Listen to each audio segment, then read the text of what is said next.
Hello, good evening, students. Today in 11th class physics, we are continuing with the topic uniform circular motion. तो uniform circular motion में आज अभी हम लोग पढ़ने वाले हैं अबाउट सेंट्रीपिटल एक्सेलरेशन, है ना। सेंट्रीपिटल एक्सेलरेशन पढ़ने के पहले अभी हम लोग इसमें एक छोटा सा डेरिवेशन और लेंगे, रिलेशनशिप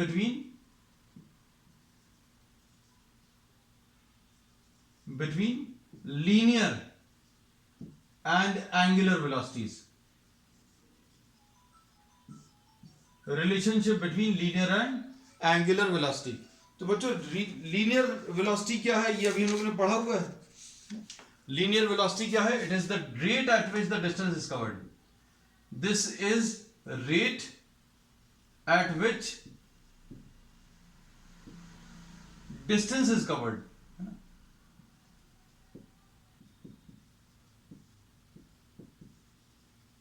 और इसको अभी हम लोग v is equal to delta s by delta t लिख सकते हैं. और एंगुलर वेलोसिटी क्या है? तो एंगुलर वेलोसिटी अभी हम लोग इस टॉपिक में स्टार्टिंग में डिफाइन कर चुके हैं इस चैप्टर में. एंगुलर वेलोसिटी को हम लोग ओमेगा से रिप्रेजेंट करते हैं and it is the rate at which the angular displacement is covered. और ये क्या होता है? ये होता है delta theta by delta t. अब इन दोनों के बीच में अभी हम लोगों को रिलेशन निकालना है. अब हम लोग इसमें क्या करेंगे? इस रिलेशन को डिराइव करने के लिए we are assuming a uniform circular motion. मतलब object is moving on a circular path with a constant speed v. बच्चों ये एक कांस्टेंट स्पीड से मूव कर रहा है और ये कांस्टेंट स्पीड अभी हम लोगों ने v ले लिया. Suppose for example the object moves from A to B. Object जो है A से मूव कर रहा है, A से B तक मूव कर रहा है and this is having an angular displacement delta theta. ये एक डेल्टा थीटा डिस्प्लेसमेंट दे रहा है. और अभी हम लोग इसमें ये कह सकते हैं कि अगर distance covered by the object AB, distance covered by the object AB, this is on a curved path. ये डिस्टेंस जो कवर कर रहा है बच्चों, ये कर्व्ड पाथ पर कवर कर रहा है, ऐसा कुछ. लेकिन फॉर स्मॉल एंगल्स के लिए हम लोगों को एक अजम्पशन ले सकते हैं. हम लोग एक अजम्पशन ले सकते हैं. क्या अजम्पशन ले सकते हैं? कि जितना डिस्टेंस इसने कर्व्ड पाथ पर कवर किया है that can be approximated by the straight distance.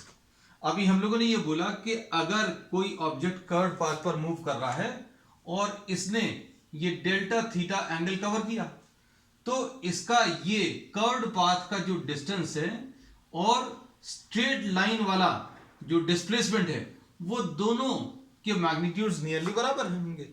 और ये अप्रोक्सीमेशन जो है this will be very accurate if delta theta is very small. For very small angles we can assume the arc AB, the length of the arc AB equal to what? The straight line distance AB. ऐसा assume कर सकते हैं, है ना. तो अब हम लोग इसमें ये ले रहे हैं, सपोज ये डेल्टा S. लेकिन अभी हम लोगों को इसका बहुत ज्यादा यूज नहीं होगा, लेकिन अभी हम लोग ये चीज आगे के टॉपिक्स में यूज करेंगे.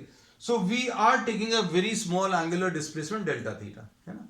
तो अब डेल्टा थीटा को बच्चों अभी हम लोग क्या लिख सकते हैं?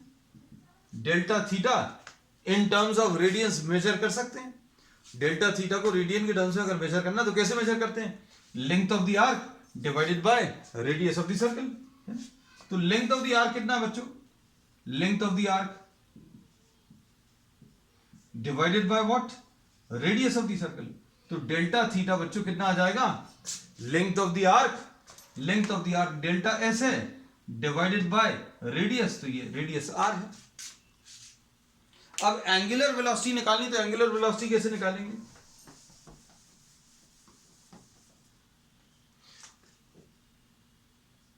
If the time taken to move from A to B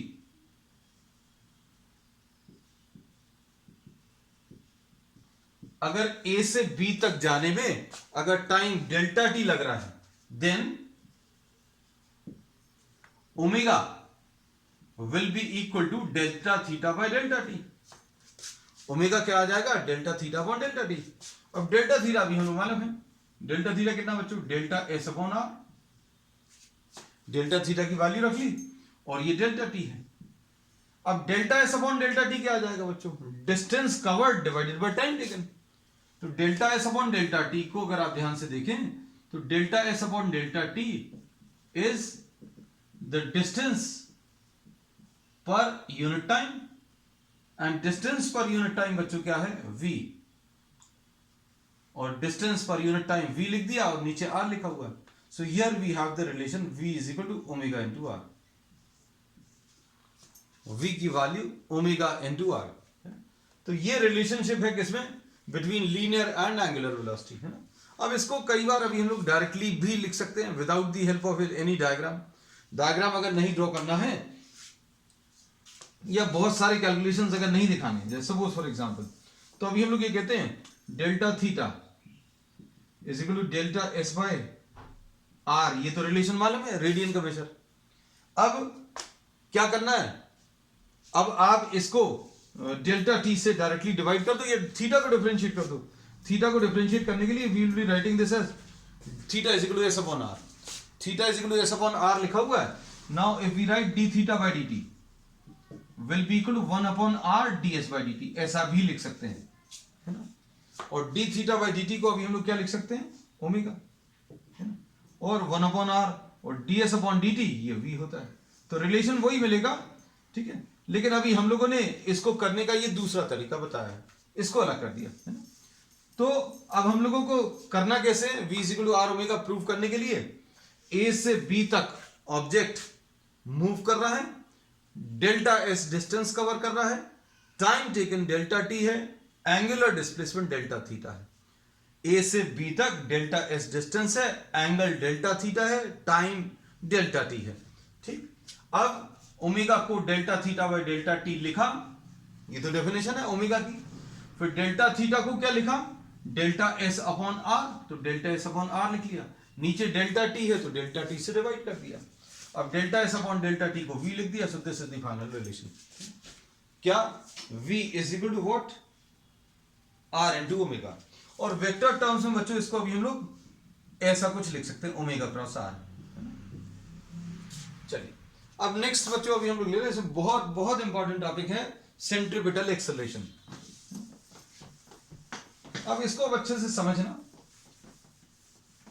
हम लोगों ने ये टॉपिक जो लिया है यूनिफॉर्म सर्कुलर मोशन, तो इस यूनिफॉर्म सर्कुलर मोशन में हम लोग जो टॉपिक अभी पढ़ने वाले हैं वो है सेंट्रीपिटल एक्सेलरेशन। कौन सा, सेंट्रीपिटल एक्सेलरेशन। इसको अभी हम लोग नॉर्मल एक्सेलरेशन भी बोलते हैं। नॉर्मल एक्सेलरेशन, नॉर्मल मतलब सामान्य नहीं, नॉर्मल मींस परपेंडिकुलर, है ना। तो normal acceleration means perpendicular, perpendicular to what, ये अभी हम लोग इसमें डिस्कस करेंगे। और इसको अभी हम लोग रेडियल एक्सेलरेशन भी बोलते हैं। तो सबसे पहले तो इनके नाम क्लियर रहने चाहिए, रेडियल एक्सेलरेशन। अब आ जाते हैं किस पे, हम लोगों ने चूंकि ये टॉपिक जो पढ़ रहे हैं वो यूनिफॉर्म सर्कुलर मोशन में पढ़ रहे हैं, तो यूनिफॉर्म सर्कुलर मोशन में यूनिफॉर्म वर्ड क्यों यूज करते हैं, तो यूनिफॉर्म वर्ड इसलिए यूज करते हैं क्योंकि ये ऑब्जेक्ट कांस्टेंट वेलोसिटी से चलता है, कांस्टेंट स्पीड से चलता है। रादर कैसे चल रहा है, this is moving on a circular path with a constant speed. अगर ये कांस्टेंट स्पीड से चल रहा है तो ये हेडिंग पढ़ने का मतलब क्या है, ये टॉपिक पढ़ने का मतलब क्या है। अगर कोई ऑब्जेक्ट कांस्टेंट स्पीड से मूव कर रहा है तो उसमें एक्सेलरेशन आएगा क्या, हम लोगों को ऐसा लगता है नहीं आएगा। लेकिन अभी हम लोग कहते हैं कि एक्सेलरेशन मतलब क्या होता है, एक्सेलरेशन मतलब होता है change in velocity upon time, मतलब चेंज इन वेलोसिटी आएगा। अब चेंज इन वेलोसिटी क्यों आएगा, चेंज इन वेलोसिटी किस कारण से हो सकता है, या तो मैग्नीट्यूड चेंज हो सकता है, या फिर डायरेक्शन चेंज हो सकता है, या फिर दोनों हो सकते हैं, है ना। तो अब हम लोगों को ये तो पता चल गया कि मैग्नीट्यूड तो कांस्टेंट है, ये क्लियरली बता दिया कि यूनिफॉर्म सर्कुलर मोशन में क्या चीज कांस्टेंट है, मैग्नीट्यूड और वेलोसिटी कांस्टेंट है ना। तो ये तो कांस्टेंट है, तो ये तो रीजन नहीं है, मैग्नीट्यूड रीजन नहीं है, मैग्नीट्यूड चेंज नहीं होता। मतलब क्या चीज चेंज होगी, सिर्फ डायरेक्शन चेंज होगा। अब डायरेक्शन चेंज होने की वजह से वेलोसिटी चेंज होगी, और वेलोसिटी चेंज होगी मतलब एक्सेलरेशन आएगा, है ना। तो इसमें रीजन पता चल गया एक्सेलरेशन का क्यों है। There is an acceleration in a uniform circular motion because of change in velocity and the change in velocity is only due to change in direction। तो ये वाला जो एक्सेलरेशन है, this is due to change in direction, due to change in direction only। अब बच्चों direction क्यों change होता है, तो ये देखो अब अच्छे से हम लोगों ने इसमें ये पढ़ा था, कोई भी ऑब्जेक्ट अगर कर्व्ड पाथ पर मूव करता है, कोई भी ऑब्जेक्ट अगर कर्व्ड पाथ पर मूव कर रहा है, तो वेलोसिटी का डायरेक्शन बच्चों किससे मिलता है, direction of velocity is given by direction of tangent. Velocity का डायरेक्शन किससे मिलता है, डायरेक्शन ऑफ टेंजेंट। तो यहां पर 10 मीटर्स पर सेकंड से चल रहा है और वेलोसिटी का डायरेक्शन टेंजेंट से मिल गया, तो मैग्नीट्यूड 10 मीटर्स पर सेकंड है, डायरेक्शन ऐसा। यहां पर अगर आ गया तो क्या होगा, वेलोसिटी का डायरेक्शन ऐसा रहेगा, मैग्नीट्यूड अभी भी वही है। मतलब क्या हुआ, यहां से यहां पर अगर देखें तो वेलोसिटी का डायरेक्शन चेंज हो गया, यहां पर अगर देखें तो वेलोसिटी का डायरेक्शन फिर चेंज हो गया, यहां पर अगर आ जाए तो वेलोसिटी का डायरेक्शन फिर चेंज हो गया। So at every point the direction of velocity changing. तो रीजन पता चल गया, सेंट्रीपिटल एक्सेलरेशन का जो रीजन है, it is the change in direction of velocity. Velocity में, वेलोसिटी के डायरेक्शन में जो चेंज आ रहा है उसकी वजह से वेलोसिटी चेंज हो रही है, और उसकी वजह से जो एक्सेलरेशन है इसको अभी हम लोग सेंट्रीपिटल एक्सेलरेशन बोलते हैं। तो अब देखो, अब डायरेक्शन चेंज क्यों करना है इसको भी थोड़ा सा और अच्छे से समझ कर देखो।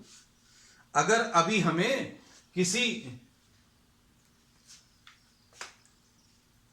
स्ट्रेट लाइन पाथ पर मूव करना है तो चेंज इन डायरेक्शन की जरूरत नहीं है। Suppose you are moving with 10 meters per second if you have to move on a straight line। suppose you change your direction suddenly, यहां पर आपने डायरेक्शन चेंज कर लिया, है ना, तो आप ऐसे कुछ आ गए, आपने फिर से डायरेक्शन चेंज कर लिया, ऐसे कुछ आ गए, फिर से आपने डायरेक्शन चेंज कर लिया। So you have moved on a rectangular और स्क्वायर पाथ, है ना, और आपने डायरेक्शन कितनी बार चेंज किया, एक बार, दो बार, तीन बार और चार बार, और सभी जगह पर ये 10 मीटर्स पर सेकंड से चल रहा है ना। अब आप सोचकर देखो, अब आपको अगर इसको हेक्सागोनल पाथ पर चलाना है तो आपको कितनी बार डायरेक्शन चेंज करना पड़ेगा। एक बार यहां चेंज होगा, फिर यहां पर डायरेक्शन चेंज होगा, ये सीधा जा रहा था, यहां पर डायरेक्शन चेंज किया, फिर ये सीधा जा रहा था, फिर डायरेक्शन चेंज कर दिया, फिर ये सीधा जा रहा था, यहां पर डायरेक्शन चेंज कर दिया। सो एट 6 पॉइंट्स, 1 2 3 4 5 एंड 6, 6 जगह चेंज करना पड़ा। और अगर आपको ये देखो, ये सारी चीज तुम लोगों को सबको बातें एकदम क्लियर हो जाएंगी डायग्राम देखकर।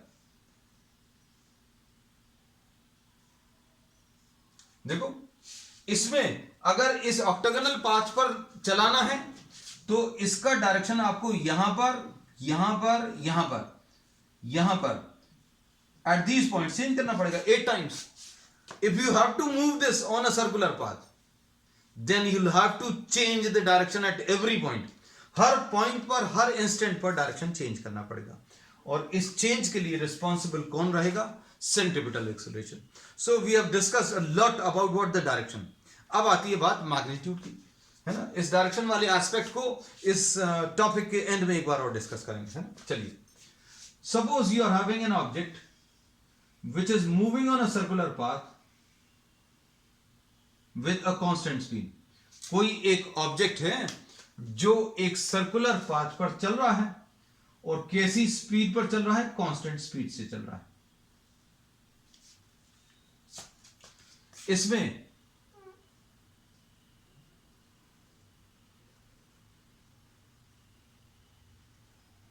Suppose the object moves from A to B. तो अब हम लोग इसमें कुछ चीजें नोट डाउन कर लेते हैं पहले से, है ना। क्या कि object moves on a circular path with a constant speed. Object moves on a circular path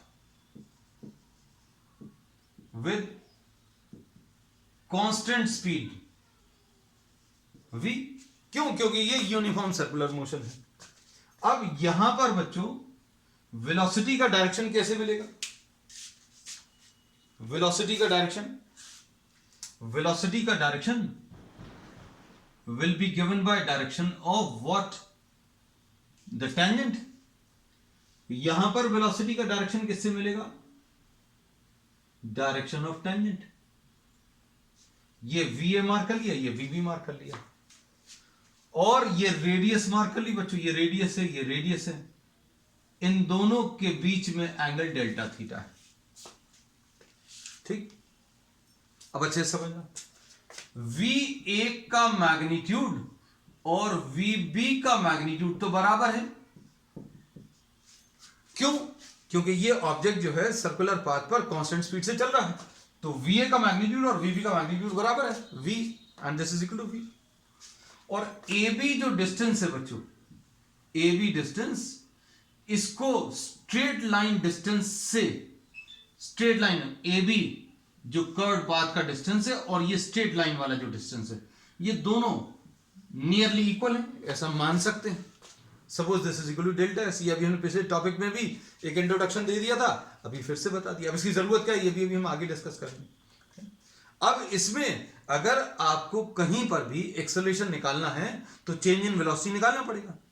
क्या निकालना पड़ेगा? चेंज इन वेलोसिटी, है ना। तो चेंज इन वेलोसिटी निकालने के लिए अब हम लोग क्या कर रहे हैं वो देखना आप अच्छे से। आपने क्या किया, ये वी ए जो है, इस वी ए को अभी हम लोगों ने यहां कहीं पर ड्रॉ कर लिया। वहां पर कंजेशन हो जाएगा बच्चों, नहीं तो यहां पर भी सारा जो प्रोसेस अभी हम लोग यहां पर कर रहे हैं वो यहां पर भी किया जा सकता है, लेकिन बहुत कंजेस्टेड हो जाएगा, इसलिए अभी हम सेपरेटली ड्रॉ कर रहे हैं। भाई ये वी ए बना लिया, ये वी ए आ गया। अब वी बी बनाना, तो वी बी ऐसा कुछ डायरेक्शन है, तो ये लो बच्चों, ये वी बी बना लिया, है ना। अब इसमें वी ए की जो वैल्यू है वो और वीबी की जो वैल्यू है वो दोनों इक्वल हैं। कितनी है बच्चों? वी है, ये भी वी है। ठीक, क्यों? क्योंकि वी ए और वीबी का मैग्नीट्यूड बराबर है। अब सुनना, वी ए और वीबी के बीच में एंगल कितना होगा? तो वी ए देखो किसके अलोंग है? टेंजेंट के अलोंग। टेंजेंट के अलोंग है मतलब ये रेडियस के परपेंडिकुलर रहेगा। वीबी किसके अलोंग है?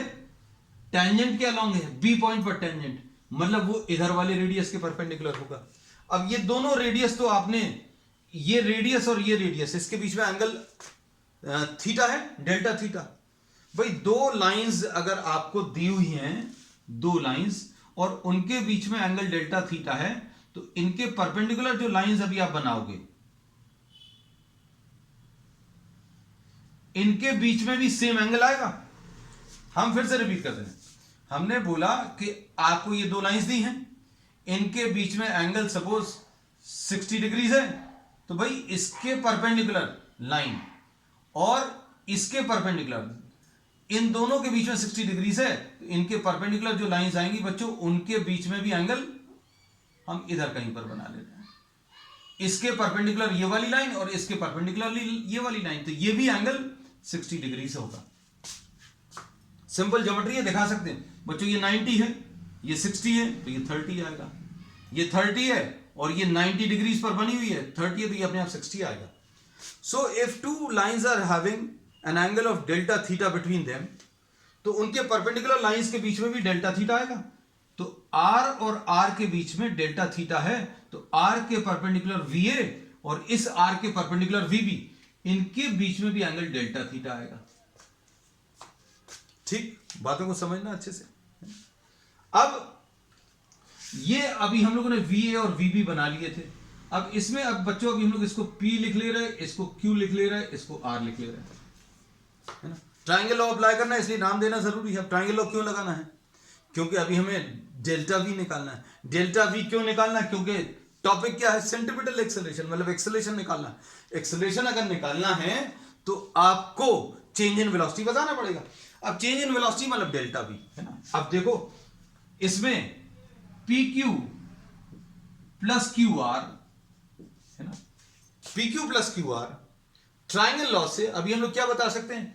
P से Q, Q से R, आंसर क्या आ जाता है? ये कॉमन वाला पॉइंट अलग कर दो, ये ट्रिक बताई थी हमने याद रखने की। P से Q और Q से R, आंसर इसका क्या आ जाएगा? P से R। ठीक, अब PQ क्या है देखकर बताओ। ये रब कर दे रहे हैं बच्चों।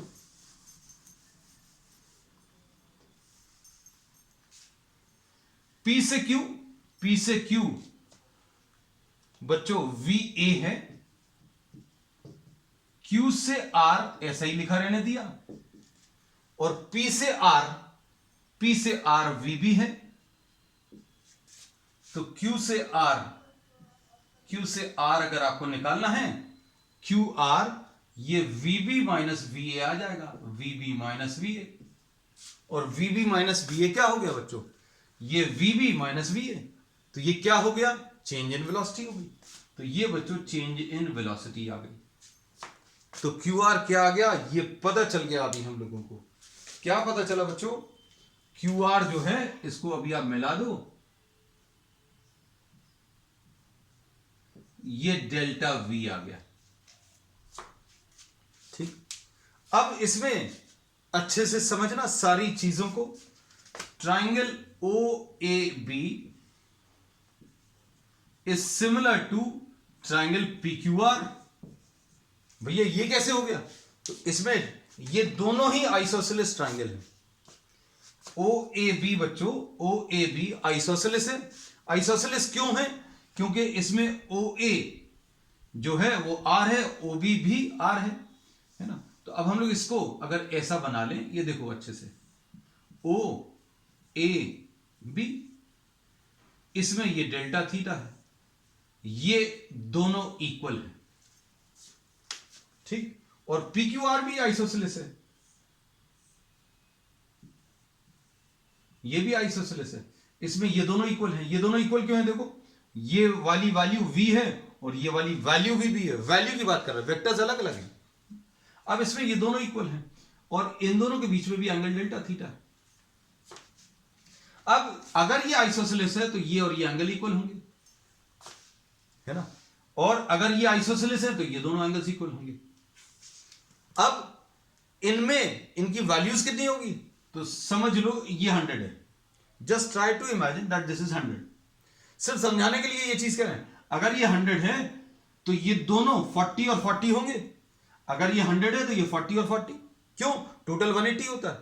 अगर ये डेल्टा थीटा 100 है तो यहां का डेल्टा थीटा भी 100 होगा, मतलब बचे हुए ये भी 40 40 होंगे, है ना। 40 40 क्यों होंगे? ये इक्वल क्यों होंगे? क्योंकि ये आइसोसेलेस ट्राइंगल है। मतलब कहने का ये है एक simple geometrical property, if you are having two isosceles triangles, if you are having two isosceles triangles and their vertical angles are equal, ये एंगल्स अगर इक्वल हैं और दोनों आइसोसेलेस हैं तो ये दोनों सिमिलर होंगे, है ना। तो अभी अपन ने ज्योमेट्री की बहुत बात कर ली, इससे ज्यादा बात नहीं करनी, है ना। अब देखो triangle OAB will be what? Similar to triangle PQR। Similarity अब लिख सकते हैं। सिमिलरिटी क्या आएगी बच्चों? OA अपॉन PQ, OA मतलब एक इक्वल साइड और एक यहां का इक्वल साइड ले लो, is equal to delta theta के सामने वाला साइड AB, ये सीधा वाला लेना है बच्चों, है ना। ठीक, लेकिन इसको बोला है डेल्टा S, अपन ने इसको डेल्टा S बोला है A और B में, और बना रहे हैं अपन ये वाला। चलो देखते हैं अभी। Upon OA upon PQ, OA upon PQ is equal to AB upon QR। अब अगर डेल्टा थीटा बहुत छोटा है, अगर ये डेल्टा थीटा बच्चों बहुत छोटा है, ये डेल्टा थीटा छोटा बोलकर बड़ा बना दिया है ना, ये डेल्टा S थोड़ा सा ज्यादा रहेगा किससे ज्यादा रहेगा बच्चों? ये स्ट्रेट लाइन डिस्टेंस से। लेकिन अगर ये बहुत छोटा ले लिया, अगर ये बहुत छोटा ले लिया तो क्या होगा? अगर ये डेल्टा थीटा बहुत छोटा है तो ये वाला और ये स्ट्रेट लाइन ये दोनों नियरली इक्वल मान सकते हैं, है ना? तो ये एक अप्रोक्सीमेशन है। क्या कि अभी हम लोग ए बी जो कर्व्ड वाला डिस्टेंस है उसको इक्वल टू ए बी ले लिया, तो ये एक अजम्पशन है। और ये अजम्पशन ट्रू रहेगा अगर डेल्टा थीटा बहुत छोटा है ना? So if delta theta is very small, तो ए बी को अभी हम लोग डेल्टा एस लिख सकते हैं। ए बी को क्या लिख सकते हैं बच्चों? Delta S. तो अब ए बी ये वाला जो डिस्टेंस था, कौन सा वाला डिस्टेंस? ये वाला डिस्टेंस, इसको इक्वल टू ए बी लिख दिया, है ना? हम बार बार कह रहे हैं ये कर्व्ड वाला डिस्टेंस और ये स्ट्रेट डिस्टेंस दोनों अलग अलग हैं। ये कर्व्ड वाला डिस्टेंस ज्यादा है और ये सीधा वाला डिस्टेंस जो है कम है। लेकिन अगर आप डेल्टा थीटा को बहुत छोटा कर लोगे तो दोनों नियरली इक्वल होंगे, है ना? तो अब हम लोगों ने यही किया है इसमें कि ये जो डेल्टा एस ये वाला जो डिस्टेंस था, आपने इसको equal to the straight distance delta s लिख दिया, है ना? If delta theta is very small, A B can be written as delta s. बाकी सारी वैल्यूज रख लो। बाकी सारी वैल्यूज क्या है देखो जरा, देखना आप अच्छे से। ओ ए क्या चीज है बच्चों? ओ ए इसमें आर है। पी क्यू क्या है? पी क्यू वैल्यू बताना, है ना? हमें सिर्फ वैल्यू से मतलब है, वेक्टर से मतलब नहीं है। ए बी, तो ए बी बच्चों डेल्टा एस है ना?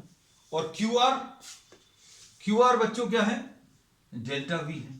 वेक्टर साइन मत लगा देना, क्योंकि वेक्टर साइन अभी हम लोग ये डिवीजन में वेक्टर साइन यूज नहीं करते, सिमिलर ट्रायंगल्स में वेक्टर्स नहीं यूज होते थे, है ना? तो अब हम लोग क्या लिखेंगे?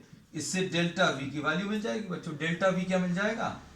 v into delta S upon r. अब थोड़ा सा एक रिव्यू कर लें, है ना, सारी चीजों को, क्योंकि मेन काम अपना खत्म हो गया। अब एक्सेलरेशन निकालना, तो एक्सेलरेशन एक स्टेप और लगेगी। एक्सेलरेशन होता क्या है? Delta we upon delta T. तो मेन चीज थी डेल्टा वी का कैलकुलेशन, है ना? तो डेल्टा वी का कैलकुलेशन कैसे किया? इसमें हम लोगों ने बोला ऑब्जेक्ट जो है एक सर्कुलर पाथ पर चल रहा है और कांस्टेंट स्पीड से चल रहा है। मतलब इसमें अभी हमने बोला कि ए पॉइंट पर स्पीड v है, बी पॉइंट पर भी स्पीड v है, सभी जगह पर v है, लेकिन यहां पर वेलोसिटी का डायरेक्शन टेंजेंट के डायरेक्शन से मिलेगा। तो इसलिए वी ए वेलोसिटी इस डायरेक्शन में है, वी बी वेलोसिटी इस डायरेक्शन में है। यहां पर टेंजेंट रोक गया, यहां पर टेंजेंट रोक गया, और वी ए का मैग्नीट्यूड वी बी के मैग्नीट्यूड के बराबर होगा और ये दोनों v के बराबर होंगे, और ये कांस्टेंट स्पीड है। ठीक, अब उसके बाद क्या किया बच्चों? चेंज इन वेलोसिटी बताने के लिए अभी हमने ये वी ए अलग बना लिया, वी बी ये बिल्कुल, लेकिन डायरेक्शन सेम रखें बच्चों। डायरेक्शन अभी हम लोगों ने कैसे रखे हैं? इसमें अभी हमने ये बोला ये वी ए है और ये वी बी है, ये वी ए है बच्चों, ये वी बी, वी ए और वी बी दोनों बना लिया, है ना? अब वी ए और वी बी बनाने के बाद अभी हमने इन पॉइंट्स को नाम दे दिया पी क्यू आर, और फिर क्या लिखेंगे? P Q plus Q R triangle law से। तो ये भी लिखते हैं, from triangle law what do we get? P Q plus Q R, P Q plus Q R will be equal to what? PQ plus QR will be equal to PR, और PQ plus QR is equal to PR में PQ की value PA है, PQ की value VA है, और QR को अभी आपने ऐसे ही लिखा रहने दिया।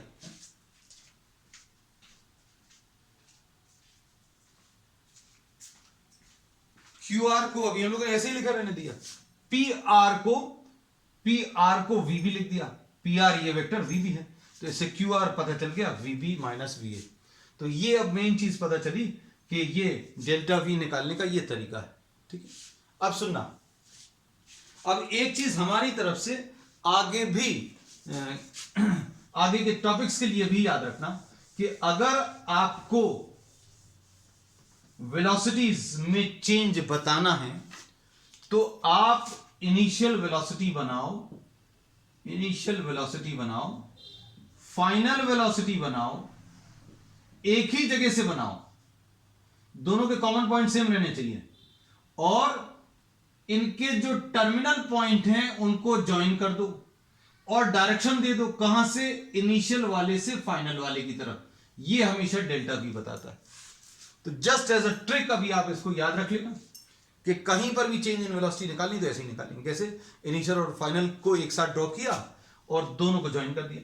ठीक, अब चलो अब आगे चलते।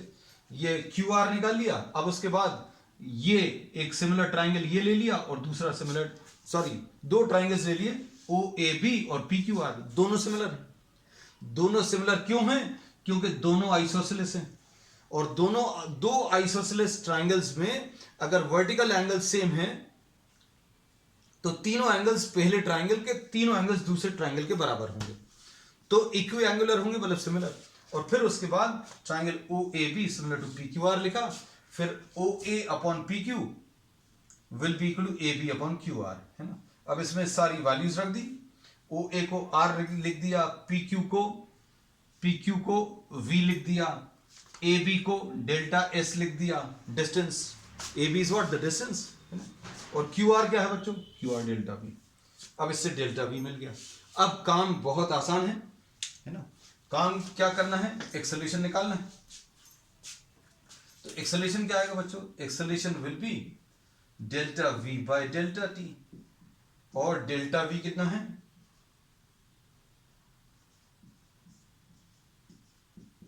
ठीक, अब delta S upon delta T को क्या लिख लिया अपन ने? इसको v लिख लिया। तो एक्सेलरेशन कितना आ जाएगा बच्चों? v square divided by r। Delta S upon delta T को, delta S upon delta T क्या है? Distance divided by time. ये एक्चुअल में बच्चों क्या है? This is the distance covered divided by time taken. Delta S distance covered divided by time, और distance divided by time क्या है? ये स्पीड। तो एक्सेलरेशन का जो फॉर्मूला आया v स्क्वायर बाय r, है ना। तो ये एक्सेलरेशन की मैग्नीट्यूड आ गई, ये एक्सेलरेशन की मैग्नीट्यूड आ गई। So we say that centripetal acceleration is equal to v square by r। इसको AC लिख दिया। और आज ही अभी हम लोगों ने रिलेशन पढ़ा है v is equal to r omega.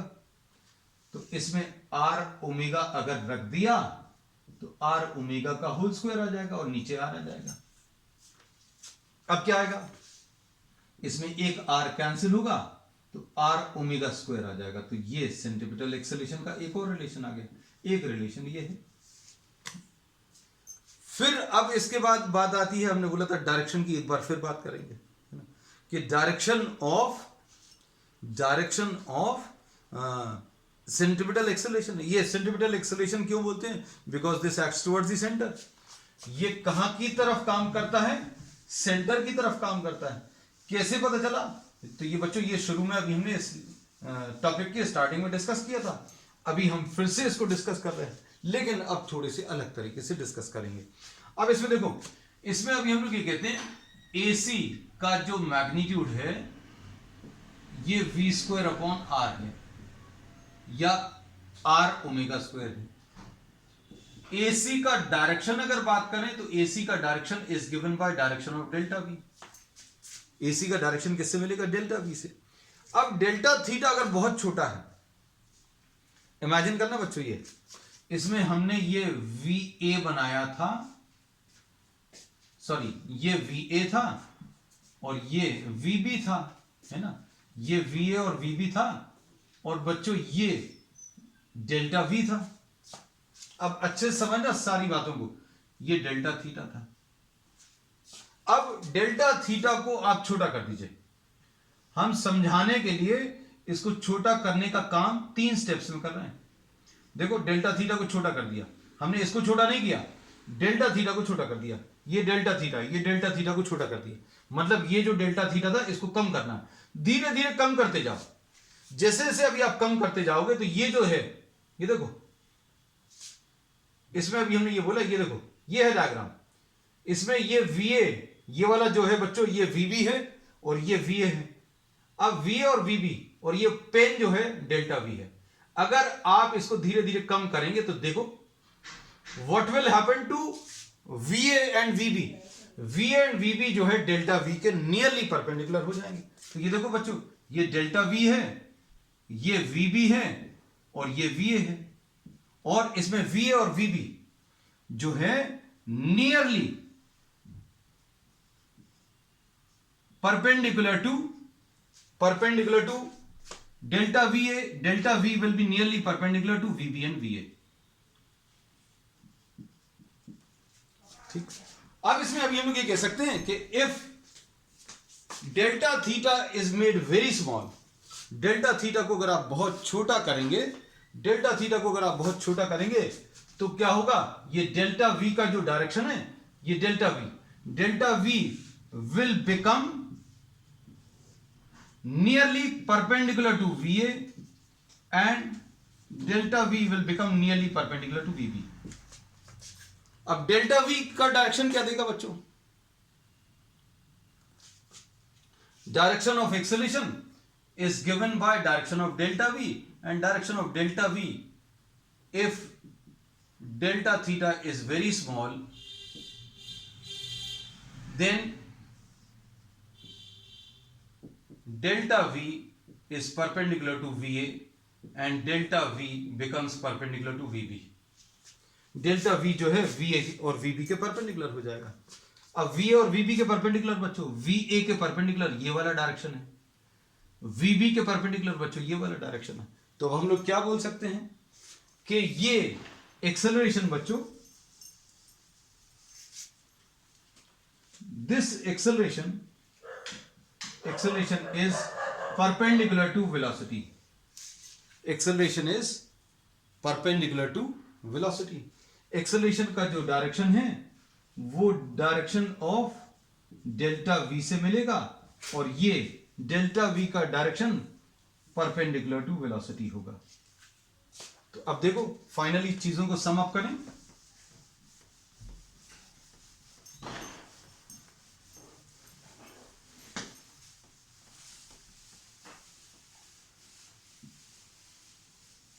तो बच्चों अगर यहां पर ये वेलोसिटी का डायरेक्शन है VA,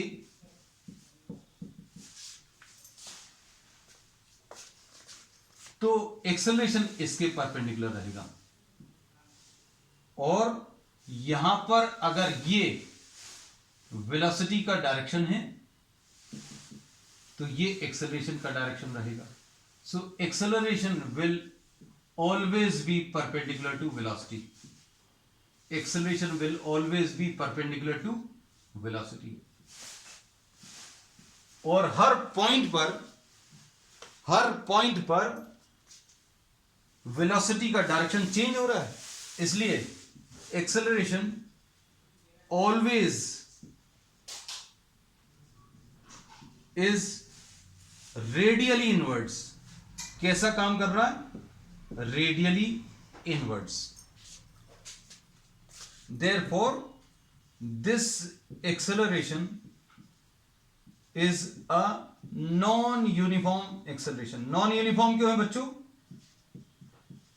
because acceleration का मैग्नीट्यूड तो कांस्टेंट है, कितना है v²/r, लेकिन direction at all points is changing। क्यों चेंज हो रहा, क्योंकि हर पॉइंट पर सेंटर की तरफ, इस पॉइंट पर सेंटर की तरफ, इस पॉइंट पर सेंटर की तरफ, so at every point the direction of this acceleration is changing, है ना। और मैग्नीट्यूड कितना है v²/r और r⍵²। Direction at every point, ये अभी हम लोग ने कई पॉइंट्स पर मार्क करके दिखा दिया। और इसको सेंट्रीपिटल एक्सेलरेशन क्यों बोलते हैं, क्योंकि this always acts towards the centre of the circle है। तो बच्चों आज के लिए इतना ही। We will continue with some more concepts on this topic on the next one. That's all for today.